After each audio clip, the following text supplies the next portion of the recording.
Big TV భక్తి సమాచారం WhatsApp ఛానల్లో జాయిన్ అవ్వండి. అన్ని విశేషాలు ఎప్పటికప్పుడు తెలుసుకోండి. గురుగారు, ముఖ్యంగా కనుమ రోజు మనం ఏం చేస్తామనేది కూడా మనం గత వీడియోలో మాట్లాడుకోవడం జరిగింది. అసలు కనుమ విశిష్టత ఏంటండి?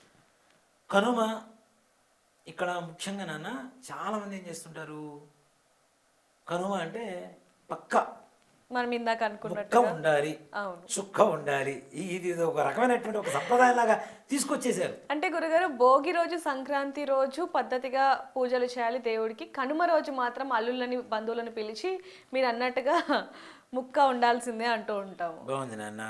ఇప్పుడు నాకు చదువు చెప్పిన మాస్టర్ గారు ఉంటాడు. నేను 10th వరకు ఆయన దగ్గర చదువుకున్నా. అంతవరకు మాస్టర్ గారు అని. ఆ తర్వాత 10th పాస్ అయిపోయి కాలేజీకి వచ్చిన తర్వాత ఎరా అంటే ఎట్లా ఉంటుంది? బాగోదు. ఇదే అంతే కదా మరి, ఇదే అంతే కదా నాన్న. 2 రోజులు పద్ధతిగా ఉంటాం, 3వ రోజున మేము ఇచ్చేస్తామంటే చెలరేగిపోతామంటే అది కరెక్ట్ కాదు కదా. కనుమ పండుగ దేనికోసం చేస్తాను నాన్న? ఎవరి కోసం చేస్తాం? మన కోసం కాదు, మన పశు సంపద కోసం చేసేటువంటి రోజు, పూజ చేసేటువంటి రోజు.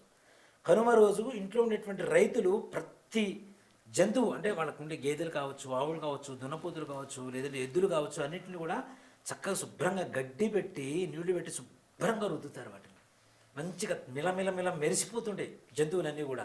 వాటికి బొట్టు పెట్టి చక్కగా పూలమాల వేసి వాటికి రకరకాల దండలు వేస్తుంటారు. పూలమాలలు వేయలేకునే పరిస్థితుల్లో చమ్కీరు ఇట్లాంటివన్నీ కూడా ఈ వీటిలో ఇప్పుడు అవి లారీలు కట్టడం మొదలు పెట్టారు. పూర్వకాలంలో తప్పనిసరిగా ఈ జంతువులకు వేసి ఉండేవాళ్ళు.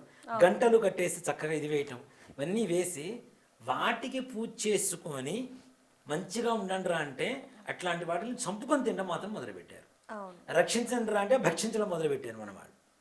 కనుమ పండుగ ఉండేదే పశు సంపద కోసం. ఎన్ని గోవులు ఎన్ని పశువులు ఇంట్లో ఉంటే వాళ్ళకంత సంపద ఉన్నట్టుగా లెక్క. ఇప్పటికీ నాన్న సౌత్ ఆఫ్రికాలో ఒక జాతి, కొండ జాతి వాళ్ళ దగ్గర గోవులు ఎన్ని ఉంటే వాడికిచ్చి వాళ్ళ అమ్మాయిని పెళ్లి చేస్తారు. ఇప్పటికీ వాడే కోటీశ్వరుడు. ఎన్ని గోవులు ఉంటే అంత గొప్ప వ్యక్తి. అతనికిచ్చి ఏరి కోరి పెళ్లి చేస్తారు. అమ్మాయిలు కూడా ఏరి కోరుకొని పెళ్లి చేసుకుంటారు. గొప్ప అంటే ఇక్కడ ధనం కోసమని కాదు, పశు సంరక్షణ అనేటువంటిది. అవునా? పశువుల పట్లే దయగా ఉన్నవాడు ఇంట్లో భార్య పట్ల ఎంత దయగా ఉంటాడు, ఎంత ప్రేమగా ఉంటాడు. అవునా? పండగ రోజున వాడిని కోసుకు తినేవాడు రేపటి రోజున పండగ అయిపోయిన తర్వాత వండి పెట్టిన పెళ్ళాన్ని కొట్టడం గ్యారంటీ ఏముంది? తల్లిదండ్రులు రోడ్డు మీద పడేయడానికి గ్యారంటీ ఏముంది? అవునా? పశువుల్నే ఏదైతే గౌరవిస్తున్నాడో వాడు అన్నింటినీ గౌరవిస్తాడు. మన హిందూ సంప్రదాయం అదే కదా నాన్న. చెట్టు, పుట్ట, రాయి, రప్ప, పశువులు అంత దేనికి నాన్న? మనల్ని కాటేస్తే చచ్చిపోతాం అనుకున్న విషసర్పాలను కూడా పూజ చేసేటువంటి సంస్కృతి మనది. అవునా? నిన్న ఎవరు నా దగ్గరకు వచ్చారు. వాళ్ళ ఇంట్లో పాము, పెద్ద పాము ఉంది. వాళ్ళు వీడియో కూడా చూపించారు నాకు, బుసలు కొడుతుంది. వాళ్ళు దేవుడి దగ్గర కింద పాలు పెట్టేస్తే తాగేసి వెళ్ళిపోయింది ఆ ఇంట్లో నుంచి. ఇంటి అటక మీద పాము వచ్చేసింది, పెద్దగా ఉంది పాము కూడా. వాళ్ళ ఇంట్లో అందరూ వచ్చి కొట్టేసేయండి, చంపేసేయండి అంటే మేము చంపమని చెప్పారు. అది అట్లానే చుట్టుకొని అట్లా పైనే ఉంది. ఇక్కడ దీంట్లో 2 ఉంటాయి నాన్న. పాములు చూసి మనం భయపడతాం, పాములు మనల్ని చూసి భయపడతాయి. మనం ఏం చేస్తాము అనేటువంటి భయంతో అవి మన మీదకి వస్తాయి. మనం ఏం చేయకుండా ఉంటే, మన దేవాలయం ఉంది, మన అమ్మవారి గుడి ఉంది.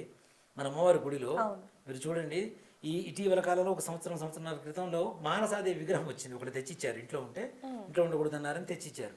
అది వచ్చినప్పటి నుంచి వారంలో 3 సార్లు సర్పం కనబడుతూనే ఉంటుంది, ఏదో ఒక సర్పం. కానీ మా గుడి పూజారి గారు ఉంటారు, మా గుడిలో పెద్ద ఆయన, 65 ఏళ్ళు ఉంటాయి. ఆయన ఇట్లా కూర్చొని ఉంటాడు. ఆయన కాళ్ళ ముందు నుంచి వెళ్ళిపోతుంటుంది, ఏమీ చెయ్యదు. బయట చెట్టు ఉంటుంది, చెట్టుకు చుట్టుకొని ఉంటుంది, ఎవరిని ఏం చేయదు. ఒకరోజు పొద్దున్న గుడి తలుపులు తీయంగానే శివలింగాన్ని చుట్టుకొని ఉంటుంది, ఎవరిని ఏం చేయదు. మేము లోపల ఏదన్నా అలికిడి చేయగానే పైన రేకుల మీద సౌండ్ చేస్తూ ఉంటుంది. ఎవరిని ఏం చేయవు. కనీసం 4-5 సార్లు, అంటే వారంలో 2-3 సార్లు తప్పనిసరిగా ఏదో ఒక సర్పాన్ని చూస్తూనే ఉంటాం. కానీ ఎవరిని ఏం చేయవు. ఎందుకు? మనం వాటిని ఏం చేయం కాబట్టి. ముఖ్యంగా మనం ఎప్పుడైతే కర్ర తీసుకొని ఇది ముందు వెళ్తుంటామో అవి కూడా గ్యారంటీ కాటు వేస్తూనే ఉంటాయి తప్పనిసరిగా. అవునా? సర్పజాతిని పూజిస్తే మనకు సంతానం కలుగుతుంది, వివాహం అవుతుందని నమ్ముతున్నటువంటి మనము వాటిని పూజిస్తున్నాము. ఇంట్లో ఉండేటువంటి భార్యని ఇక్కడ సర్పజాతికి పూజ చేస్తే సంతానం కలుగుతుంది అని చెప్పి పూజ చేస్తున్నటువంటి మనమే ఆ సంతానానికి కారణమైనటువంటి భార్యను మాత్రం, అది ఎంతవరకు కరెక్ట్ నాన్న? పాముకు పూజ చేస్తావు, ఇంట్లో పెళ్ళాన్ని కొట్టేస్తావు. దాంట్లో నీకు ఇది ఎక్కడుంది? కనుమ రోజు కూడా గురుగారు మీరు అన్నట్టుగా ముక్క చుక్క లేనిది భార్యని కొట్టడం తాగిన తర్వాత, లేకపోతే నాకు సరిగ్గా ఇది ఉండలేదని చెప్పి ఇబ్బంది పెట్టడం, ఇలాంటి సందర్భాలు కూడా చాలా వరకు చూసాం మనం. నాన్న తాగితే ఏమవుతుంది, చిన్న మెదడు పనిచేయడం ఆగిపోతుంది. అవునా? విచిత్రమైనటువంటి ఒక ప్రకోపానికి లోనవుతుంటారు వాళ్ళు. ఎప్పుడెప్పుడో జరిగినవన్నీ కూడా గుర్తుకొచ్చేసి అన్నీ బయటికి తీసి కొడుతూ ఉంటారు, గొడవలు వస్తూ ఉంటాయి. నిజం. అంటే నేను ఎప్పుడైనా వెళ్తున్నాను అనుకోండి, ఎవరన్నా నా కార్లో వెనక కూర్చుంటే కొంచెం 2-3 మాటలు ఎక్కువ మాట్లాడుతుంటే తాగొచ్చామని అడుగుతాను నేను క్లియర్గా. అనుమానమే లేదు, అంటే అది అర్థమైపోతుంటుంది, వాళ్ళ భాష సంభాషణ విధానం అనేటువంటిది అర్థమైపోతుంటుంది. తాగినప్పుడు ఏమవుతుంది, ఇదే అవుతుంది. అట్లాంటప్పుడు ఆటోమేటిక్గా ఇప్పుడు భార్య భర్త ఇద్దరు కూర్చొని తాగితే ఒకళ్ళు వండు కొట్టుకొని చేస్తుంటారు. అది తప్పే కదా. అసలు గురుగారు కనుమ రోజు అసలు ఏం చేయాలి అండి అని అడిగితే ఏం చెప్తారు? పశు సంపదలకు పూజ చేయడమే నాన్న. వాటిని భక్తి శ్రద్ధలతో పూజ చేయాలి. తప్పనిసరిగా కొష్టం అంటాం. కొష్టం అంటే ఈ ఆవులు ఇవన్నీ కట్టేసేదాన్ని కొట్టం అంటారు చాలామంది. అసలు కొట్టము కాదు, కొష్టము కాదు, గోష్టము. గోవులు ఉండేటువంటి స్థలం కాబట్టి గోష్టము అంటాం. ఇప్పుడు గోశాల అంటున్నాం. ఈ చక్కగా ఈ గోష్టాన్ని చక్కగా శుభ్రంగా కడుక్కొని, బొట్లు పెట్టుకొని, పూలదండలు వేసుకొని, అగరబత్తులు వెలిగించి, ఒక దీపం పెట్టి, ఆవు ఎదురుగా అంటే కొంచెం దూరంలో దీపం పెట్టేసి ఆవుకి బొట్టు పెట్టి అగరబత్తి పొగవేయండి. అక్కడి నుంచి రాబుద్ది అవుతుందా చూడండి. మందు కాదు, మందుని 10 బాటిల్స్ తాగినంత మత్తు అక్కడే కలుగుతుంది మనకి. ఆ ధూపంలోనే మత్తు వస్తుంది, ఆ దీపంలోనే మత్తు వస్తుంది, గోమాతను చూస్తుంటేనే మత్తు వస్తుంది. అంత ఆనందం వేస్తుంటుంది. ఆ మత్తులోకి పోకుండా, ఆ మత్తులోకి పోయినా పోకపోయినా ఈ మత్తులో మాత్రం పోతూ ఉంటారు. ఇది తప్పు కాక తప్పు. పశు సంపదని, పశువుని పూజించడం తప్పనిసరిగా చేయాలి ఆ రోజు. మన సంప్రదాయంలో కాలభైరవుడు అంటాను అన్న. అవును గురుగారు. కుక్కను కూడా పూజ చేస్తాం. అట్లానే కోర్ల పౌర్ణమి అని చెప్పి ఒక పండుగ వస్తుంది. కుక్కలకు కూడా పిండి వంటలు వేస్తాం ప్రత్యేకంగా చేసి.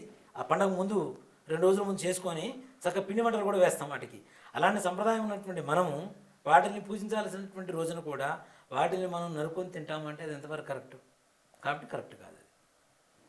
గురుగారు నిజంగానే భోగి, సంక్రాంతి, కనుమ గురించి అనేక విషయాలు మాతో పంచుకున్నారు. మా వాళ్ళకు కూడా చెప్పారు. థ్యాంక్ యూ అండి. Thank you so much. శ్రీమాత్రే నమః, శ్రీ గురుభ్యో నమః.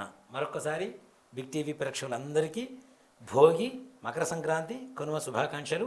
పండుగని ఈ విధంగా ఆచరించండి, అందరూ ధన్యులు కాండి. బిగ్ టీవీ ప్రేక్షకులందరికీ కూడా భోగి, మకర సంక్రాంతి, కనుమ శుభాకాంక్షలు. For more videos like this, subscribe Big TV channel.